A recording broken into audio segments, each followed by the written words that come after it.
वंदे मातरम। आप जुड़े हुए हैं नेटवर्क 10 के साथ और नवरात्रि का समय है, पावन पर्व है जब हम माँ शक्ति की पूजा करते हैं, उपासना करते हैं और नारी को भी हम शक्ति स्वरूपा मानते हैं। आज के ज़माने में जब कहा जाता है कि महिलाएं सशक्त हैं, लेकिन महिला अपराध क्यों कम नहीं हो रहे? चूँकि खबरें लगातार सामने आती हैं, चाहे घरेलू विवाद हो, ऑफिस हो, दफ्तर हो या सार्वजनिक जगह, महिलाओं के प्रति अपराधों में कमी नहीं आई है और ये सब आज के आधुनिक समय में भी हो रहा है। कहीं ना कहीं महिलाओं को आत्मनिर्भर और सशक्त बनाने की जो हमारी मुहिम है, जो हमारे कानून सख्त होने चाहिए, उसमें कहीं ना कहीं तो लूप होल है और बहुत कुछ करने की ज़रूरत है। महिलाओं को सशक्त बनाने के लिए और भी कोशिश करनी होगी। लेकिन आज सवाल हम उठा रहे हैं कि बेशक समय बदला है, आधुनिक हुआ है, टेक्नोलॉजी का इजाफा हुआ है, लेकिन क्या आधुनिक संस्कृति, ये बढ़ती हुई टेक्नोलॉजी, ये नया जमाना भी महिलाओं की स्थिति बदल नहीं पाया है? क्या महिलाओं के लिए अभी भी सुरक्षित माहौल नहीं है? क्योंकि बात हम चाहे सोशल मीडिया प्लेटफॉर्म्स की करें या फिर बहुत से ऐसे मुद्दे जो कि बदलते भारत की नई तस्वीर है, लेकिन इस नई तस्वीर में महिलाओं की तस्वीर क्यों नहीं बदल रही? सुरक्षित माहौल आज भी महिलाओं के लिए क्यों नहीं है? एनसीआरबी के आंकड़े बताते हैं कि बेशक अपराध का ग्राफ तो कम हो रहा है, लेकिन महिलाओं के प्रति अपराध में कमी क्यों नहीं आ रही है? सुरक्षित समाज, सुरक्षित दुनिया, आखिर ये स्वप्न है, क्या ये स्वप्न रह जाएगा या वाकई हकीकत में ये सोच तब्दील होगी? एक खास पैनल चर्चा एक खास में हमारे साथ टीना चौधरी, प्रवक्ता कांग्रेस, अमनप्रीत कौर, वरिष्ठ पत्रकार हमारे साथ। आप दोनों खास मेहमानों का बहुत बहुत स्वागत है। अमनप्रीत, आपसे हमेशा बात होती है लेकिन सियासत को लेकर बात होती है, लेकिन चूंकि नवरात्रि का पावन पर्व है, हम शक्ति की पूजा करते हैं, महिलाओं को, नारियों को शक्ति का प्रतीक मानते हैं, लेकिन उसके बावजूद भी ये खबरें कोई पुरानी नहीं होती कि आज ये अपराध हुआ, कल वो अपराध होगा और परसों भी कोई ना कोई अपराध होगा महिलाओं को लेकर। ये बड़ा दुर्भाग्य भी है और सोचने का विषय भी। वजह यह है क्योंकि हम आधुनिकता की बात करते हैं, 21वीं सदी की हम बात करते हैं और यकीनन 21वीं सदी महिलाओं की सदी है, लेकिन फिर भी ये सोच और जो जमीनी हकीकत है वो अलग क्यों, अमनप्रीत? देखिए, ये जो नवरात्रि हम लोग मनाते हैं पूजा, ये देवी के अलग अलग रूपों की हम लोग अलग अलग दिन में पूजा करते हैं। उसमें देवी का जो ममता का रूप है वो भी आता है, जो दुर्गा का रूप है वो भी आता है। तो नारी जो है, नारी शक्ति है। नारी में दया भी है, करुणा भी है, ममता भी है और जब जरूरत पड़े वो चंडी का रूप भी धारण कर लेती है।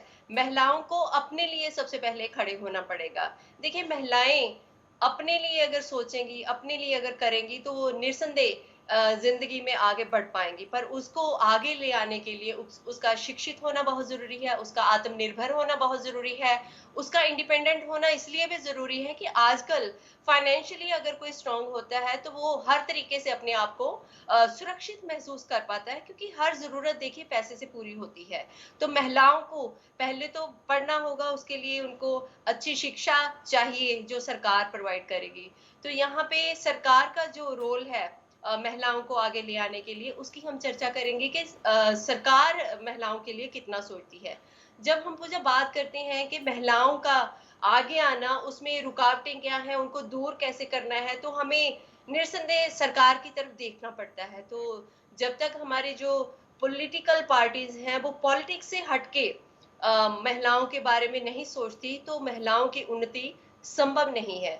अगर हम देखा अपराध की बात करें, महिलाओं का अपराध कम क्यों नहीं हो रहा, तो इसका भी एक बड़ा कारण ये है कि जब भी अपराध होता है तो उसको सोशलाइज नहीं करते लोग। उसको ये नहीं सोचते कि ये सामाजिक अपराध हुआ है, उसको ऐसा सोचते हैं कि इसको किसी ना किसी राजनीतिक पार्टी के साथ जोड़ दे। एक राजनीतिक पार्टी सोचती है मैं अपना फायदा उठा लूं, जो उनके साथ रिलेटेड लोग होते हैं उनको हम नीचा दिखा दें। तो जब तक लोगों की ये सोच है तब तक महिलाओं का आगे आना, महिलाओं की उन्नति संभव नहीं है। सरकार को पॉलिटिक्स जो होती है उसके लिए, जो राजनीतिक रोटियां सेकने के लिए बहुत सारे और मुद्दे होते हैं जिनके लिए हम अपनी पार्टी को बता सकते हैं कि हमारी जो राजनीतिक पार्टी है ये अच्छा कर रही है, ये बुरा कर रही है। तो मुझे ऐसा लगता है पर्सनली भी कि जो महिलाओं के मुद्दे हैं, महिलाओं का अपराध है, वो कम क्यों नहीं हो रहा, महिलाएं इतनी सक्षम होने के बावजूद इतनी उन्नति क्यों नहीं कर रही, तो इनको अगर हमने देखना है तो इसको एक अलग नजरिए से देखना पड़ेगा। साक्षी हर सिंह राजनीतिक दिवाकर पार्टी भी ये ना जुड़ गई है सोचे। जी, वापस लौटते हैं। एक एक छोटा छोटा कमेंट सबसे लें। साक्षी सिंह भी जुड़ गई है हमारे साथ। साक्षी, आपका भी बहुत स्वागत। बेटियां तो सबकी साझी होती हैं साक्षी, फिर इसमें सियासत क्यों? जी। देखिए, सियासत जो लोग कर रहे थे उन्होंने उनके साथ खिलवाड़ किया है अभी तक, लेकिन 2014 की बात की अगर मैं बात करूं, केंद्र सरकार में जब से हमारी सरकार आई है तो सबसे पहला जो बहुत बड़ा अभियान भी बना था, बेटी बचाओ बेटी पढ़ाओ। तो जहां एक और स्थिति थी कि बेटी को बचाने की आवश्यकता पड़ रही थी, वहां से आज जब हम 2022 में आते हैं तो आज हम सशक्तिकरण की बात कर रहे हैं। तो एक बहुत बड़ा बदलाव हमें समाज में देखने को मिला है और उसमें भारतीय जनता पार्टी की ओर से जितना भी प्रयास हो सकता था हमने महिलाओं को आगे बढ़ाने के लिए किया है। यही कारण है कि आज हम ना सिर्फ महिलाओं को सशक्त करने की बात कर रहे हैं, उनका विकास करने की बात कर रहे हैं, बल्कि उनके नेतृत्व में विकास करने की बात कर रहे हैं। आज हम अगर हमारा मंत्रिमंडल की बात करते हैं तो हमारे केंद्र में हम देखते हैं अभी तक से सबसे ज्यादा महिलाओं को जो प्राथमिकता दी गई है वो इस बार के कैबिनेट को दी गई है। लगभग 14% महिलाएं हैं उसमें। उसके अलावा जो उनके हमने नेतृत्व पे भरोसा किया है, यही कारण है कि अहम जिम्मेदारी उनको दी है, फाइनेंस की जिम्मेदारी उनको दी है, रक्षा की उनको दी है, विदेश मंत्रालय की जिम्मेदारी उनको दी गई है। तो लगातार महिलाओं की जो क्षमता है उसको अवसर दिया जा रहा है। उन्हें महिलाओं को जो सबसे ज्यादा खास जरूरत है वो अवसर मिलने साक्षी, ये जी निसंदेह जब हम होर्डिंग्स जी पर, बैनर्स पर बड़े बड़े पोस्टर्स देखते हैं, बेटी बचाओ बेटी पढ़ाओ, इस तरह के अभियान सुनते हैं, करते हैं, मुहिम से जुड़ते हैं तो अच्छा लगता है। लेकिन उत्तराखंड में जब ऐसी जी तस्वीर आती है अंकिता कांड को लेकर तो सवाल सरकार पर उठते हैं, सियासत खूब होती है, ये दुर्भाग्यपूर्ण है साक्षी। देखिए, उसके लिए अगर मैं उत्तर प्रदेश की अगर मैं बात करूं इस समय, तो उत्तर प्रदेश में पिछले तीसरी हमारा 3 भागों में अभी तक मिशन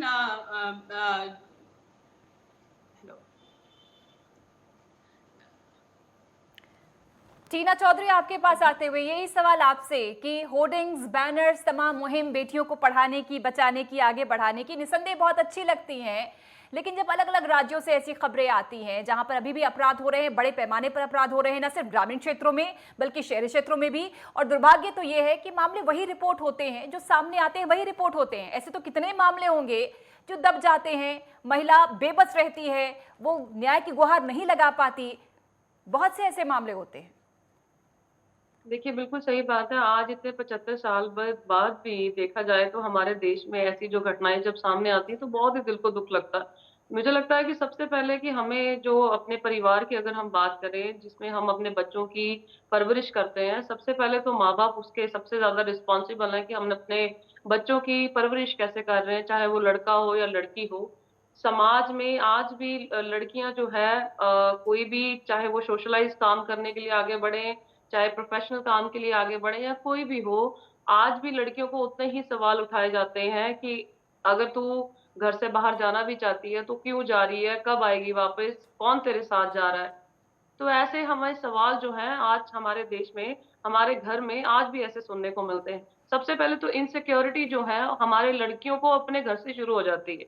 सबसे पहले तो मुझे लगता है कि हमारे परिवार में, लोगों में अपनी घर के अंदर से ही मुझे लगता है कि माँ-बाप को परवरिश ऐसी देनी चाहिए, ताकि आने वाले समय में बच्चों का मनोबल और बढ़ सके, ताकि वो आने वाले जितनी मुश्किलें हैं, उनका सामना ढंग से कर सकें, ना कि उनको दबाया जा सके। और देखा जाए तो जितने भी रेप केसेज़ हों, चाहे या फिर कोई जबरन केसेज़ हों, डोमेस्टिक वायलेंसेस केसेज़ हों, ये मोस्टली 70 टू 80% जो हैं, डोमेस्टिक वायलेंस केसेज़ और ये रेप केसेज़, ये उनके पास पाए गए हैं। उन लड़कियों के साथ हुए, या तो उनके चाहने वाले हों, या उनके आस-पड़ोस के हों, या उनके घर के कोई रिश्तेदार हों। ये उन्हीं में से शुरू हुए और बाहर की बात तो हम बाद में करेंगे। और बीजेपी वालों ने जो स्लोगन चलाया था, बेटी बचाओ, बेटी पढ़ाओ, मुझे लगता है कि इनको स्लोगन ये रखना चाहिए, बेटी बचाओ, बेटी पढ़ाओ, कब बस घर से बाहर निकलना है और घर के अंदर आना है, इसका भी समय बताओ। क्योंकि ये मैंने इसलिए बोला, क्योंकि 2021 में गोवा में एक हादसा हुआ था, जहाँ पे लड़कियों के साथ बलात्कार करके वहाँ पे उनको मार के बीच में फेंक दिया गया था। तो उनके सीएम ने कहा था, बीजेपी के सीएम ने, कि वहाँ पे जाके कि देखिए परिवार वालों को चाहिए कि माँ-बाप को चाहिए कि रात को 8 बजे के बाद लड़कियों को बाहर ना निकलने देना चाहिए। सोचिए अगर पॉलिटिकल बंदे ऐसी बातें करेंगे तो घर वाले माँ बाप कहाँ पे अपने आप को, अपने बच्चों को सुरक्षित अमनप्रीत समझेंगे। कौर, यही दुर्भाग्य है कि ऐसे पॉलिटिकल साउंड बाइट्स में जो अहम मुद्दे हैं, जो सेंसिटिव मुद्दे हैं, वो दब जाते हैं। जैसा कि मैंने पहले भी कहा, बेटियां तो साझा हैं। हम 21वीं सदी में हैं, हम हाईटेक सदी में हैं, जहां राष्ट्रपति भी हमारी महिला बनती हैं। हम चांद सितारों पर पहुंचने की बात करते हैं, कदम ताल आगे बढ़ाते हैं। इसमें एक पॉइंट मैं ये ऐड करना चाहूंगी मनप्रीत, क्योंकि ये नया ज़माना है, टेक्नोलॉजी बहुत हाई है। ऐसे में साइबर सोशल मीडिया को आप कैसे देख रहे हैं, क्योंकि इसकी वजह से भी अपराधों में काफ़ी इजाफा हुआ है। अभी मोहाली में जो कांड हुआ मनप्रीत, जिसमें एक छात्रा ही इसकी ताना बाना बुनती नजर आ रही है, समाज किस ओर जा रहा है? क्योंकि अपराध में सिर्फ ये नहीं कह सकते कि पुरुष या युवक ही संलिप्त हैं, छात्राएं, लड़कियां, ये किस समाज की दिशा की ओर हम बढ़ रहे हैं कि ऐसे कांड सामने आ रहे हैं? देखिए, सोशल मीडिया के हमें अगर फायदे हैं तो उसके नुकसान भी बहुत है। हम ऐसा नहीं बोल सकते कि पुरुष ही जिम्मेदार हैं। जो महिलाओं के प्रति अपराध दर का रेट जो है वो बढ़ रहा है, तो उसके लिए पुरुषों को ही जिम्मेदार नहीं ठहराया जा सकता। ये बात कड़वी तो है, पर महिलाएं इसमें इन्वॉल्व होती हैं, और चाहे परसेंटेज इधर उधर हो जाए, हम ऐसा नहीं कर सकते कि 50% होती हैं या 80% होती हैं या कुछ भी। अगर हम मोहाली के एमएमएस की बात करें, तो देखिए, वो एमएमएस जो है एक लड़की के द्वारा ही बनाया गया और लड़की के द्वारा ही भेजा गया। तो उसमें महिलाओं को भी दोष अपना मानना चाहिए, उनको भी अपनी गलती समझनी चाहिए। पर यहाँ हमारा पुलिस प्रशासन, यहाँ हमारा संविधान, जहाँ हमारा कानून, हमारा न्यायालय, ये सब जो है, ये सब जजमेंट के लिए ही बैठा है। लेकिन जैसे अभी मुझे तो लगता है सरकार, प्रशासन, कानून, ये सब तो बात की बात है। पहले परिवार का परिवेश, क्योंकि परिवार से ही तो आप बनते हैं अमनप्रीत। जी बिल्कुल। देखिए, कहा जाता है कि जो माँ होती है वो बच्चों की पहली शिक्षक होती है। स्कूल जाने से भी पहले 4-5 साल बच्चा अपनी माँ के साथ स्पेंड करता है, और माँ की नैतिक जिम्मेदारी हो जाती है कि बच्चों को जब स्मार्ट से वो इंट्रोड्यूस कराती है। सबसे पहले बच्चा अपने घर में रहता है, घर में टाइम स्पेंड करता है। उसके बाद जब वो बाहर जाना शुरू करता है, तो एक माँ की जिम्मेदारी बनती है, एक महिला की जिम्मेदारी बनती है कि उसका बच्चा, चाहे वो लड़का है चाहे वो लड़की है, उसको बाहर कैसे अपने आप को इंट्रोड्यूस करना है, कैसे लोगों से अपने आप को बचाना है, कैसे डिफेंस करना है हर चीज में, वो चीजें उनकी माँ उनको बताएगी। क्योंकि एक टीचर जो है वो बच्चों की जिंदगी में बाद में आता है, सबसे पहले माँ आती है। तो ये एक नैतिक जिम्मेदारी होती है परिवार की, माँ की, और ना सिर्फ माँ की, उसके घर में और भी उसकी दादी, बुआ, जो भी उसके फादर रहते हैं, चाचा, ताऊ, सब रहते हैं। इन सब की जिम्मेदारी हो जाती है कि जो भी बच्चे होते हैं उनको जो नैतिक जिम्मेदारियां हैं उनके बारे में समझाया जाए, उनको बाहर अपने आप को कैसे लेके जाना है, अपने आप को कैसे लोगों में विचरित करना है, वो चीजों के बारे में सिखाया जाए। अगर हम बात करें कि राजनीति जो है वो चीज जो अलग है, ये एक सामाजिक जिम्मेदारी है, ना सिर्फ परिवार की, एक पूरे समाज की। एक अगर सोशल एक्टिविटी होती है, तो देखिए, बच्चा जो है घर से निकल के स्कूल जाता है, स्कूल से निकल वो ट्यूशन भी जाता है, वो अपनी बहुत सारी एक्टिविटी जो होती हैं उनके लिए भी बाहर जाता है। तो अपने आप को सोशलाइज करना बच्चों के लिए जरूरी है और आजकल की जरूरत है। पर सोशल मीडिया अगर लोगों को एक तरह से ज्ञान बांटता भी है, तो कुछ लोग होते हैं वो उसकी पॉजिटिव चीजें रिसीव करते हैं, कुछ लोग होते हैं उसमें जो नेगेटिविटी होती है वो भी एक्सेप्ट कर लेते हैं। तो इसमें एक प्रतिबिंब लगना चाहिए, ताकि जो सोशल मीडिया है उसके ऊपर भी जो चीजें हैं, जैसे फिल्मों को लेके होता है कि काट छाट कर देते हैं, ये सीन फिल्म में काट दिए जाएंगे, ये फिल्म में नहीं दिखाए जाएंगे, ऐसे सोशल मीडिया पे भी एक रोक लगनी चाहिए कि ये चीजें सोशलाइज हैं, हो सकती हैं, ये मैसेज हो सकता है, ये गलत है, ये ठीक है। तो जो ठीक चीजें हैं उनको सर्कुलेट किया जाए, जो गलत चीजें हैं उनको वहीं पे रोक दिया जाए। बिल्कुल, ये भी एक सही रास्ता है। अगर हम सरकारों की बात करें, तो पहली बात तो ये जो सामाजिक प्रॉब्लम है, इसको पूरी सोसाइटी को अपनी प्रॉब्लम समझना चाहिए। राजनीतिक पार्टियां जो है वो, मैंने पहले भी आपको बताया कि वो इस पे राजनीतिक रोटियां सेकती है। जैसे आपने अभी मैडम बात कर रहे थे कि गोवा में जाके बीजेपी सीएम ने कह दिया कि 8 बजे के बाद लड़कियों को घर से बाहर नहीं निकलना चाहिए। हमारे गृह मंत्री अमित शाह जी यूपी की एक रैली में कह रहे थे कि यूपी इतना सेफ है कि 12 बजे के बाद भी रात्रि में कोई लड़की पूरा गोल्ड पहन के अगर रोड पे जाती है तो वो सुरक्षित है। तो हम किसकी बात माने? हमें ये नहीं देखना है कि लड़की जो है जिसके साथ अपराध हुआ है, या अपराध किसी भी सोसाइटी के साथ हुआ है, चाहे वो दलित के साथ हुआ है, चाहे वो दूसरी जाति के साथ हुआ है, किस जाति के लड़की के साथ हुआ है, किस धर्म की लड़की के साथ हुआ है, किस पॉलिटिकल बैकग्राउंड की लड़की के साथ हुआ है, ये चीजें दूर की बात है। इन चीजों के बारे में नहीं सोचना चाहिए। अपराध अपराध है, अपराध तो अपराध है, रेप तो रेप है, और रेप का हर मामला बेहद घृणित है। रेप का जी, हर मामला आप सेंसिटिव यूपी है। रेप देखिए का हर मैडम, मामला समाज को कड़वी सच्चाई बयां कर रहा है, आईना दिखाने का पूजा काम करता है। साक्षी, पूजा वो मैडम बात देखिए कर जब रही हम थी, रेप बीजेपी जैसे ने घिनौने अपराध बेटी की बात बचाओ करते बेटी हैं तो पढ़ाओ सर का हम स्लोगन किसी दिया था, और पार्टी के लड़कियां ऊपर, जो किसी है जाति के यूपी ऊपर, में किसी बहुत धर्म के सुरक्षित है। ऊपर बात नहीं करनी उत्तराखंड चाहिए, अंकिता बल्कि मैं तो भंडारी की कहूंगी अभी इसमें 2 दिन महिला या पहले की पुरुष के बात है, ऊपर भी नहीं देखना वहां पे चाहिए, भी भाजपा क्योंकि अभी सरकार हमने है। हाल ही में यूपी दिल्ली की में हम एक केस बात देखा करें, है जिसमें एक लखीमपुर 12 खीर साल की के एक बात करें, लड़के का हाथरस रेप की अमनप्रीत हुआ है। बात करें, जवाब तो साक्षी उन्नाव से, की बात साक्षी से करें, जवाब ले वहां लेते पे हैं। वहां ठीक, पे भी साक्षी को देखिए सुन लेते हैं, भाजपा की साक्षी से सरकार ये है। जवाब। तो हम साक्षी, देखिए ये जिस समय नहीं हम कह सकते कि ये सरकार है तो लड़कियां सुरक्षित हैं, ये सरकार देखिए है तो जब लड़कियां असुरक्षित हैं।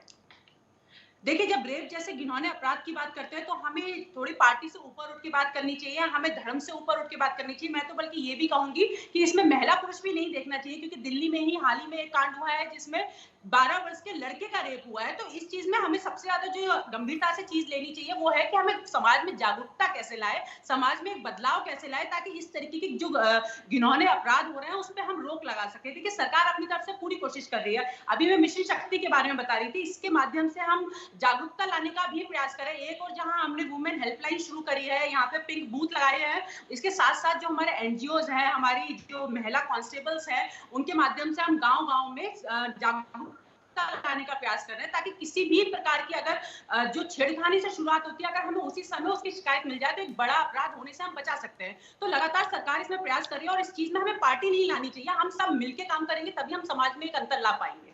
टीना, हर बात में और हर संवेदनशील मुद्दे पर सरकार को घेरना तो उचित नहीं है, क्योंकि कई चीजें तो हम घर में भी ठीक कर सकते हैं। आधुनिकता के नाम पर अगर हम घर से ही माहौल को बिगाड़ना शुरू कर देंगे, परवरिश ठीक नहीं करेंगे, तो बाद में कुछ गलत होता है तो सरकार की इसमें गलती क्या होगी? हमें खुद समझना होगा कि हम क्या शिक्षा दे रहे हैं, क्या संस्कृति और क्या सरोकार हम बच्चों को परोस रहे हैं, क्योंकि भविष्य में क्या होने वाला ये ना आप जानती हैं ना हम। लेकिन फिर भी कम से कम वो मलाल तो नहीं रहेगा ना कि आधुनिकता के नाम पर हमने अपने बच्चों को बर्बाद कर दिया। टीना, देखिए ये बात बिल्कुल ठीक है। सबसे पहले परिवार ही रिस्पॉन्सिबल होता है अपने बच्चों को संभालना और परवरिश देने के लिए। पर परिवार में कभी ऐसे घिनौनी जो हमारे दुष्कर्म जो चीजें पाई जाती हैं जो लोग करते हैं औरतों के साथ, वो हम ऐसी एग्जाम्पल्स तो नहीं दे सकते उनको, ना ही हम चाहते हैं कि वो प्रैक्टिकली ऐसा कुछ फील करें ताकि आने वाले समय में वो अपने आप को बड़ा इनसिक्योर फील करें।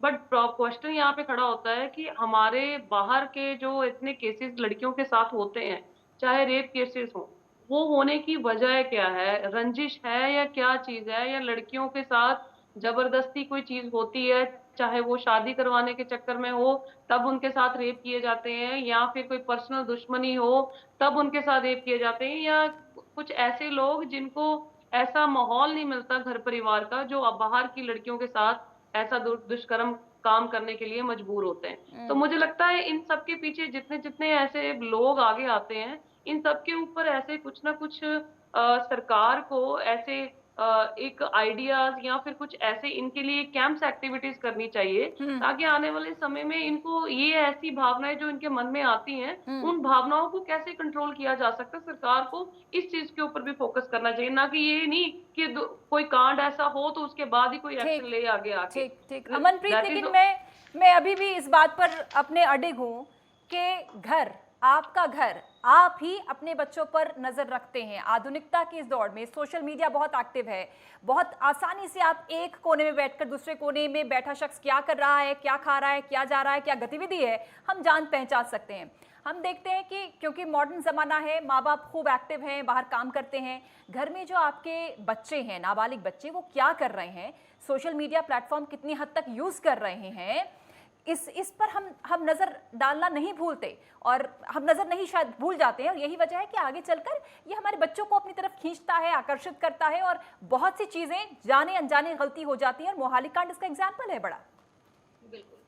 देखिए साइबर क्राइम जो है आजकल उसका रेट बहुत बढ़ गया है, और उसका कारण ही ये है कि सोशल मीडिया पे हर एक लोग बहुत एक्टिव हैं। हम लोग उम्र नहीं देखते, धर्म नहीं देखते, चाहे उनका वो स्टूडेंट हैं या फिर घर पे बैठे हैं या फिर हाउस वाइफ हैं या फिर वर्किंग है, सब लोग ऑलमोस्ट बहुत कम परसेंट लोग ऐसे होंगे जो सोशल मीडिया पे इतने ज्यादा एक्टिव नहीं रहते। सोशल मीडिया पे जब लोग एक्टिव होते हैं तो वो यूट्यूब भी खोलते हैं, वहां पे बहुत सारे एप्स ऐसे होते हैं, बहुत सारी चीजें ऐसी अपलोड कर दी जाती हैं कि आपकी नजर ही नहीं पड़ती कि आप वो एक तरह का क्राइम जो है उसको बढ़ावा दे रहे हो, या फिर आपके बच्चे ऐसी ऐसी चीजें सोशल मीडिया पे देख रहे हैं जो जो नॉलेज आप भी अपने बच्चों को नहीं देनी चाहते। तो ये जो है वो मुझे लगता है कि इसकी तरफ सरकार का ध्यान जाना चाहिए। जैसे सरकार जो है वो इस पे प्रतिबंध लगा सकती है, वो रोक सकती है कि ये चीजें सोशल मीडिया से हटा ली जाएं, ये ऐप्स हटा लिए जाएं जो उनको लगता है कि जैसे फिल्मों के ऊपर लिख दिया जाता है कि 18 साल से जो कम के लोग हैं ये अडल्ट फिल्म है, इसको ना देखें। तो कुछ ऐप्स जो हैं वो उन पे भी ऐसा बिल्कुल, कुछ प्रतिबंध लग जाना चाहिए या बिल्कुल। फिर कुछ चीजों के ऊपर ऐसी रोक लग जानी चाहिए। बिल्कुल। बाकी जो घर में जो नैतिक जिम्मेदारी है वो घर परिवार की है।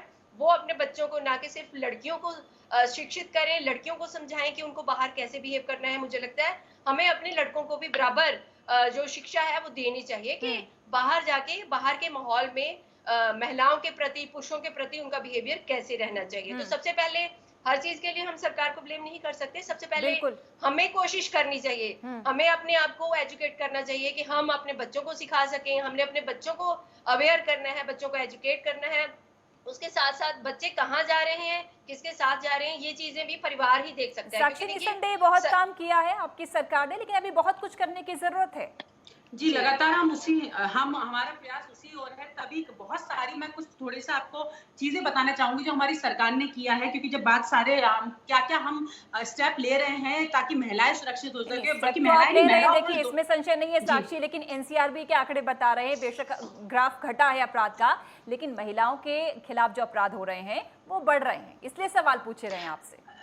जी, देखिए मैं इसमें एनसीआरबी के जो डेटा है उसके बारे में एक चीज़ और बताना चाहूँगी। पहले बहुत सारी अपराध होते थे वो सामने भी नहीं आ पाते थे। आजकल केसेस जो हैं, जो होते हैं वो वाक़ई में सामने आ पाते हैं। एक माहौल सरकार जनता को दे रही है जिसमें वो बिना किसी डर के, बिना किसी भय के, बिना भयभीत हुए लड़कियाँ खुद भी आके अपनी शिकायत दर्ज करवा पा रही है। तो एक और तो ये कामयाबी है, दूसरी ओर हमें ये भी देखना होगा कि ये जो आंकड़े हो रहे हैं उनमें क्या कोई एक्शन सरकार ले रही है या नहीं ले रही है। तो अगर आप पिछले आंकड़े देखेंगे तो जितने भी केसेस हमारे पास आ रहे हैं हम उनमें एक्शन ले रहे हैं और तुरंत एक्शन ले रहे हैं। इसलिए जो आरोपी हैं उनके अंदर एक डर भी बैठा पा रहे हैं। तो सरकार अपनी तरफ से लगातार प्रयास कर रही है, इस कारण वो बहुत अच्छे निर्णय भी लेके आ रही है और इसका स्वागत भी जनता कर रही है, खासतौर से महिलाएं कर रही है। यही कारण है अगर 2022 के चुनाव की बात करें तो उत्तर प्रदेश जैसे क्षेत्र में वहां पर महिलाओं ने बढ़ चढ़ के हिस्से लिया है, क्योंकि महिलाएं अब सुरक्षित महसूस कर रही हैं अपने आप को।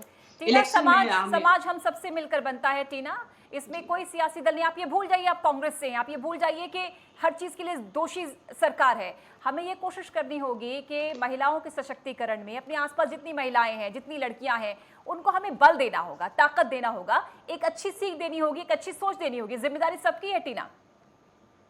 जी, बिल्कुल सही बात है। और हम आज भी इस डिबेट को भी इसी माइंड में रखते हुए ये बात कर रहे हैं कि लड़कियों की जो सिक्योरिटी है या उसकी सबसे ज़्यादा इम्पोर्टेंस है आज की डिबेट में, और हम उनके साथ बिल्कुल ये खड़े रहेंगे और प्रेरित करते रहेंगे। मैं तो खुद भी प्रेरित करती रहती हूँ अपने आस-पास की जितनी लड़कियाँ हैं या सोशल मीडिया पे जितना हो सकता है उनको बताना चाहती हूँ, हमेशा बताती रहती हूँ कि अगर कोई दिक्कत हो, डोमेस्टिक वायलेंस केसेस हों या फिर हरासमेंट के केसेस हों या कुछ ऐसे रेप केसेस हों, इन चीज़ों से कैसे लड़ा जाए, ना कि इन केसेस को दबाया जा सके।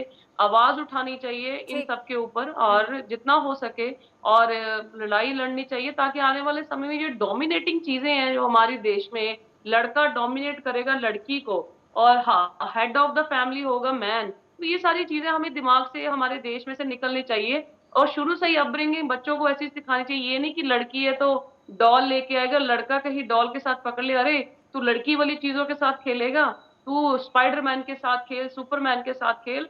तो ऐसी सारी चीज़ें अगर हम शुरू से बचपन से ही बच्चों को ऐसे ही सिखाना बंद करेंगे होनी चाहिए। जो हमने पढ़ा है कि जो महिला है वो समाज की वास्तविक वास्तुकार है, इस संकल्प को हमें सिद्धि और शक्ति के साथ हासिल करना होगा। बहुत शुक्रिया आपका मनप्रीत, टीना चौधरी और साक्षी सिंह दिवाकर जुड़ने के लिए चर्चाएं खास में। तो लक्ष्मी, दुर्गा, सरस्वती के रूप में हम नवरात्रि में महिलाओं की पूजा कर रहे हैं, अर्चना कर रहे हैं, लेकिन कोशिश ये होनी चाहिए कि हर दिन यही भाव हम सबके जहन में रहे। इसके लिए समाज को साथ आना होगा। फिलहाल चर्चाएं खास में इतना ही। एक नए विषय के साथ फिर हाजिर होंगे। जय हिंद।